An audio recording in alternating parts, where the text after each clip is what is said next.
Welcome student, I wish you will be fine. Online classes में आपका स्वागत है। आज का हमारा टॉपिक है properties of transition element. Transition element की प्रॉपर्टी क्या है, आज का टॉपिक हम स्टार्ट करते हैं। तो सबसे पहली प्रॉपर्टी है बेटा मैग्नेटिक प्रॉपर्टीज। मैग्नेटिक प्रॉपर्टीज, तो मैग्नेटिक प्रॉपर्टीज में पैरामैग्नेटिक प्रॉपर्टी भी होती हैं, डाईमैग्नेटिक प्रॉपर्टी होती हैं, फेरोमैग्नेटिक प्रॉपर्टी होती हैं, फेरीमैग्नेटिक प्रॉपर्टी होती हैं एंड एंटी फेरोमैग्नेटिक। बेटा हमें यहाँ पैरा एंड डाई पढ़ना है बेटा, डायमैग्नेटिज्म, पैरामैग्नेटिज्म। तो यहाँ क्वेश्चन अराइज होता है बेटा कि transition elements are paramagnetic in nature, why? This is due to presence of one or more than one unpaired electron in d orbital. That is why transition elements are paramagnetic in nature.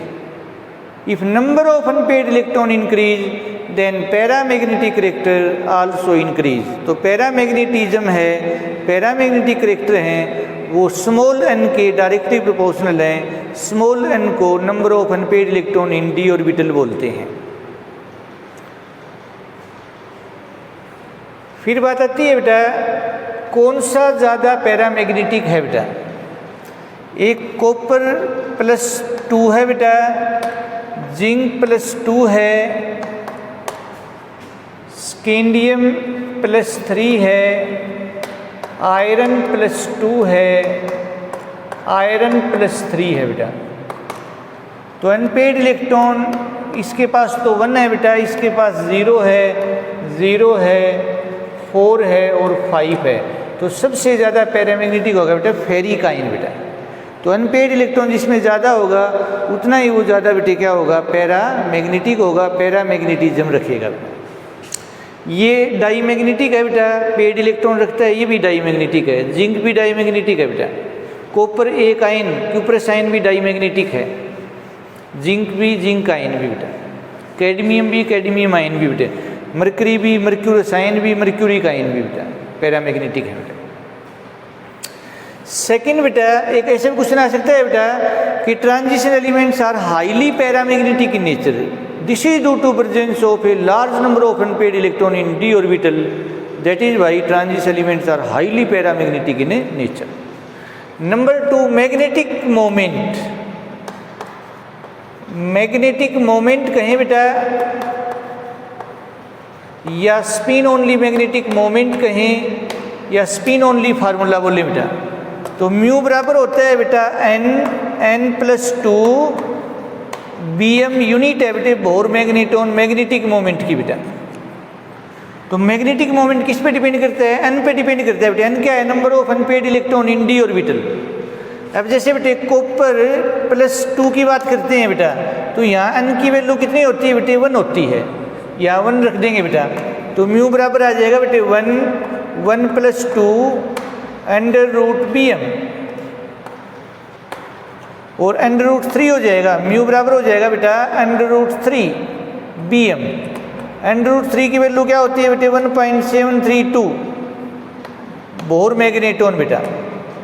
ऐसे ही copper unipositive ion है तो 1 की value 0 हो जाएगी बेटा, तो mu हो जाएगा इसके लिए 0 बेटा। जिंक के लिए भी 0 होगा, जिंक आयन के लिए भी 0 होगा बेटा। अफी आयरन एटम है तो 1 की वैल्यू 4 आएगी। फेरस आयन है तो भी 4 आएगी बेटा। फेरिक आयन है तो 5 आएगी। मैग्नीज है तो 5 आएगी। मैग्नीज डाई पॉजिटिव है तो भी 5 आएगी बेटा। कोबाल्ट है तो 3 आएगी। निकल है तो 2 आएगी। कॉपर है तो 1 आएगी। क्यूप्रस आयन है तो 0 आएगी। क्यूप्रिक आयन है तो 1 आएगी। बहुत आसान है बेटा, कोई इनमें प्रॉब्लम नहीं आएगी बेटा।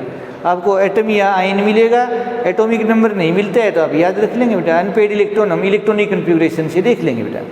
तो यहाँ भी बेटे किसका मैग्नेटिक मोमेंट सबसे ज़्यादा है, जिसमें अनपेड इलेक्ट्रॉन बेटे ज़्यादा होंगे, क्योंकि मैग्नेटिक मोमेंट भी नंबर ऑफ अनपेड इलेक्ट्रॉन पर डिपेंड करता है और मैग्नेटिक प्रॉपर्टी बेटा।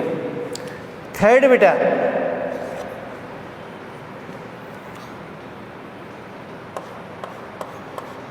Enthalpy of atomization. Bond dissociation enthalpy को ही एंथैल्पी ऑफ एटमाइजेशन बोलते हैं बेटा। अब जैसे मान लो ये क्वेश्चन आ जाए बेटा कि ट्रांजिशन एलिमेंट्स है high value of magnetic moment, this is due to presence of a large number of unpaired electron in d orbital, that is why और because of this reason transition elements है high value of magnetic moment. Next है बेटा enthalpy of atomisation. एक अच्छा question arise होता है बेटा, transition elements है high value of enthalpy of atomisation why, this is due to presence of a large number of unpaired electron in d orbital which results in strong metallic bonding and hence these have high enthalpy of atomization। यहाँ एक question arise होता है बेटा, zinc has lowest value of enthalpy of atomisation in third series, 3D series या first transition series because zinc has all unpaired electron, it has no unpaired electron, so it results in weak metallic bonding and hence zinc has lowest enthalpy of atomisation. ऐसे ही cadmium है, ऐसे ही mercury है बेटा, very important बेटा। Fourth है बेटा coloured formation, coloured compound formation, coloured compound formation, coloured compound formation. कोई भी स्पीशीज बेटा जैसे बात करें बेटा वो इसलिए कलर्ड है बेटा क्योंकि उसके पास अनपेड इलेक्ट्रॉन है। कलर का एक मैकेनिज्म है बेटा, सिंपल फंडा है कि ये ग्राउंड स्टेट है, ये एक्साइटेड स्टेट है। अगर किसी स्पीशीज के पास अनपेड इलेक्ट्रॉन है बेटा तो एनर्जी अब्जॉर्ब करेगा और एक्साइटेड स्टेट में आएगा वो, और जब वापस एक्साइटेड स्टेट से ग्राउंड स्टेट में जाता है तो जो एनर्जी अब्जॉर्ब की है उसी को रिलीज करेगा कलर की फॉर्म में। इसी वजह से ट्रांजिशन एलिमेंट हैं वो कलर्ड होते हैं due to presence of unpaired electron in d orbital which result in dd transition by absorbing energy from visible region and imparts complementary color। This is very important बेटा। तो इसी तरह से हम बता देंगे बेटा कॉपर +1 कॉपर +2 इसमें कौन सा कलर्ड है, कॉपर +2, क्योंकि बेटे यहाँ अन की वैल्यू 1 है और यहाँ अन की वैल्यू बेटा 0 है। एक जिंक है बेटा और एक जिंक आयन है, कौन सा कलर्ड है, कोई भी कलर्ड नहीं है, यहाँ भी N0 यहाँ भी N0, दोनों के लिए N की वैल्यू 0 होती है। स्कैंडियम कलर्ड है, टाइटेनियम कलर्ड है, वेनेडियम कलर्ड है, क्रोमियम कलर्ड है, क्रोमियम +3 भी कलर्ड है, मैग्नीज कलर्ड है, +2 भी कलर्ड है, +3 भी, +4 भी, +5 भी, +6 भी बेटा, +7 नहीं है क्योंकि उसमें सारे पेड इलेक्ट्रॉन होते हैं बेटा। कुछ एक्सेप्शन है बेटा, जैसे KMnO4 है बेटा पोटेशियम पर मैग्नेट और K2Cr2O7 है, ये इंपॉर्टेंट बातें हैं बेटा। यहाँ मैग्नीज +7 ऑक्सीडेशन स्टेट है, कोई भी अनपेड इलेक्ट्रॉन नहीं रखता। क्रोमियम यहाँ +6 है, ये भी कोई अनपेड इलेक्ट्रॉन नहीं रखता, फिर भी ये कलर्ड है। This is due to charge transfer process के कारण बेटे, ये चार्ज ट्रांसफर प्रोसेस के कारण कलर्ड है बेटा, इसमें अनपेड इलेक्ट्रॉन वाली बात नहीं आएगी बेटा। तो नेक्स्ट है बेटा ऑक्सीडेशन स्टेट की बात कर लें बेटा। ऑक्सीडेशन स्टेट या जिसको बेटा ऑक्सीडेशन नंबर बोलते हैं भाई, ऑक्सीडेशन स्टेट या ऑक्सीडेशन नंबर बेटा।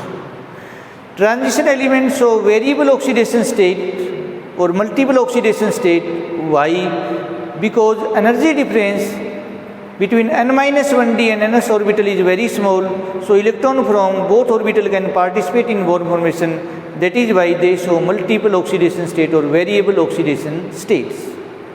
जैसे बेटे हम बात करें स्कैंडियम की बात करते हैं तो ऑक्सीडेशन स्टेट एक ही है +3 बेटा, टाइटेनियम की बात करते हैं तो +2 भी है +3 भी है बेटा, वेनेडियम की बात करते हैं तो +2 भी है +3 भी है +4 भी है बेटा, क्रोमियम है वो +3 +6 दो स्टेबल है बाकी अनस्टेबल भी हैं। मैग्नीज की हम बात करते हैं तो बेटे +2 +3 +4 +5 +6 +7। एक अच्छा क्वेश्चन आता है बेटा which transition element has maximum number of highest number of largest number of oxidation state and why, तो आंसर है manganese because it has maximum number of unpaired electron in d orbital, 5 electron होते हैं बेटा। Iron की बात करते हैं तो बेटे +2 +3 दोनों स्टेबल हैं। कोबाल्ट की बात करते हैं तो +2 +3 दोनों स्टेबल हैं। निकल की बात करते हैं तो +2 स्टेबल है बेटा, दिखाता है +3 भी है। कॉपर है वो +1 भी दिखाता है, +2 +2 स्टेबल है। जिंक है उसकी एक ही होती है बेटे +2। अब यहाँ एक अच्छा क्वेश्चन राइज हो सकता है बेटा, which transition element does not exhibit variable oxidation state. तो जिंक मत लिखना बेटा, क्योंकि जिंक तो ट्रांजिशन एलिमेंट है ही नहीं। स्कैंडियम वो ट्रांजिशन एलिमेंट है जो वेरिएबल ऑक्सीडेशन स्टेट नहीं दिखाता, बाकी सभी दिखाते हैं। उस एलिमेंट का नाम बताओ जो +1 ऑक्सीडेशन स्टेट दिखाता है, वो आपका है कॉपर बेटा। और कोई भी है वो +1 ऑक्सीडेशन स्टेट कॉपर के अलावा नहीं दिखाता बेटा। तो दिस इज वेरी इंपॉर्टेंट बेटा। तो नेक्स्ट है बेटे कैटालिटिक प्रॉपर्टी। भाई जो भी रिएक्शन हम देखते हैं बेटा, उसमें हम पाते हैं कि जो कैटलिस्ट है ना, वो ट्रांजिशन एलिमेंट ही होते हैं बेटा। कैटालिटिक प्रॉपर्टी, तो एक अच्छा क्वेश्चन आता है बेटा, transition element act as good catalyst, why. एक तो रीजन है बेटा smaller atomic and ionic size, दूसरा वैकेंट डी ऑर्बिटल, तीसरा बेटा they show multiple oxidation state, variable oxidation state and they can also change their oxidation state। इसके कारण ये कैटालिटिक प्रॉपर्टी दिखाते हैं। फिर है बेटे कॉम्प्लेक्स फॉर्मेशन बेटा, कॉम्प्लेक्स कंपाउंड, कॉम्प्लेक्स फॉर्मेशन बोलते हैं बेटा coordination compound. Transition elements have unique property to form complex formation, complex compound formation, complexes और coordination compound why. This is due to their ability to form, they act as catalyst, smaller atomic and ionic size, high nuclear charge and presence of vacant d orbital। इस वजह से वो coordination compound बनाते हैं बेटा। और जब catalyst की बात आती है तो कॉम्प्लेक्स बनाते हैं। कैटलिस्ट का काम होता है रिएक्टेंट को अपने पास बुलाना बेटा, और एक कॉम्प्लेक्स बनाना, एक्टिवेशन एनर्जी कम होना और रिएक्शन की रेट बढ़ जाना बेटा। इसी तरह से बेटे एलॉय फॉर्मेशन है बेटा, alloy formation, transition element alloy बनाते हैं बेटा, because size of transition element is nearly same और they have very small energy difference between size, so they can exchange their atom in their relative size. अपने atom को relative site में small atomic comparable atomic size के कारण बेटा ये alloy बनाते हैं, जिसको कॉन्स्टिट्यूशनल सॉलिड सॉल्यूशन बोलते हैं। ब्रास है, ब्रॉन्ज है, जर्मन सिल्वर है, स्टील है, स्टेनलेस स्टील है, ईटीसी बेटा। Interstitial compound formation, transition element है वो इंटरस्टिशियल कंपाउंड बनाते हैं बेटा। ध्यान से देखना बेटा, ये तो है ट्रांजिशन एलिमेंट जो आपको दिखाई दे रहे हैं बेटा स्पीयर की फॉर्म में, और इनके बीच में जो खाली जगह है बेटा ये वॉइड है बेटा, ये वॉइड। और जो ट्रांजिशन एलिमेंट के जो वॉइड होते हैं उनका size carbon, nitrogen, oxygen, fluorine, hydrogen के बराबर होता है, beryllium, boron. So these element can fit the size. बहुत अच्छा क्वेश्चन है बेटा।